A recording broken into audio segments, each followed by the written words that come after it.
लड़की खटिया के ऊपर सोई हुई थी कि तभी शरारत में उसका भाई उसके बाल को काट देता है, जो देखकर वो रोने लगी। इसीलिए माँ लड़के को मारने के लिए दौड़ाती है और कहती है कि अगर तू लौट के घर आया तो मैं तुझे इसी आग से जला दूंगी। जो सुन लड़का वहाँ से भाग जाता है और कभी घर लौट कर नहीं आता। कुछ सालों बाद उनकी बेटी बड़ी हो गई थी और पूरा परिवार घर के बाहर काम कर रहा था। तभी एक साधु उनके घर आकर कहता है कि आपके घर लक्ष्मी की बारिश होने वाली है, जिसे आप चाह कर भी संभाल नहीं पाओगे। ये सब सुनकर उन्हें झूठ लगता है और वो साधु को यहाँ से भगा देते हैं। तब साधु के जाते ही उनका बेटा काफी सालों बाद अपने घर पहुँचा और वो उन्हें नहीं बताता कि वो उन्हीं का बेटा है, बल्कि कुछ दिनों तक अपने घर में शरण देने की बात कहता है। शुरू में तो वो थोड़ा सा सोचते हैं, लेकिन बाद में हाँ कर देते हैं। अगले दिन एक कर्जदार आकर उन्हें पैसे चुकाने के लिए खूब भला बुरा कह रहा था और जब ये बात लड़के को पता चली तो लड़के ने अपने माता पिता के सामने पैसों से भरा सूटकेस रखकर कहा कि आपको इसमें से जितने पैसे चाहिए उतने पैसे। बेटा मुझे इग्नोर मत कर, नहीं तो तेरा पूरा दिन आ जाए। तू इस वीडियो को लाइक करके चैनल को सब्सक्राइब कर और जाते जाते हर हर महादेव मैं तेरी सारी कष्ट दूर कर से लेकर उस सेठ का कर्ज चुका दो। इतने सारे दौलत को देखकर लड़के के बहन के मुंह में पानी आ गई, लेकिन वो लोग उसे पराया समझकर पैसे लेने से इनकार कर देते हैं। पर उन्हें ये नहीं पता था कि वो उन्हीं का बेटा है जो बचपन में माँ के पिटाई की डर से घर छोड़कर भाग गया था।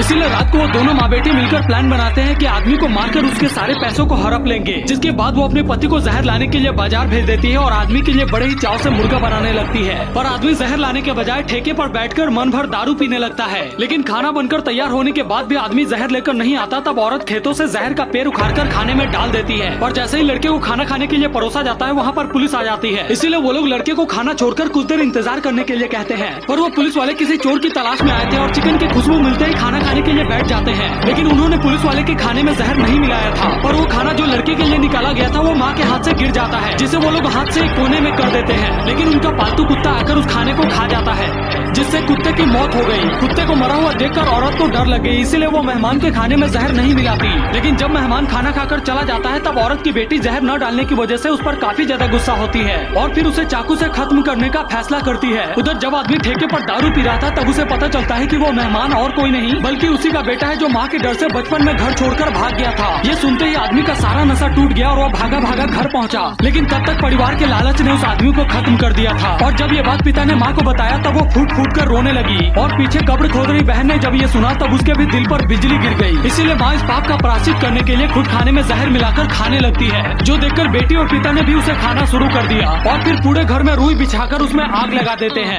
गांव के इस घर में अचानक ही एक औरत की मौत हो गई। इसीलिए जमा हुए आसपास के लोग शहर में उनके बेटे के पास कॉल करते हैं, लेकिन वो कॉल औरत की बहू उठाती है और जब गाँव के लोग उसे उसकी सास के बारे में बताते हैं तब वो सीधा इनकार कर देती है और कहती है कि आप लोगों को जो उनके साथ करना है वो कर दीजिए और उस नंबर को डिलीट करके अपने पति को नहीं बताती। यहाँ तक कि वो अपने पति को तैयार करके ड्यूटी पर भी भेज देती है।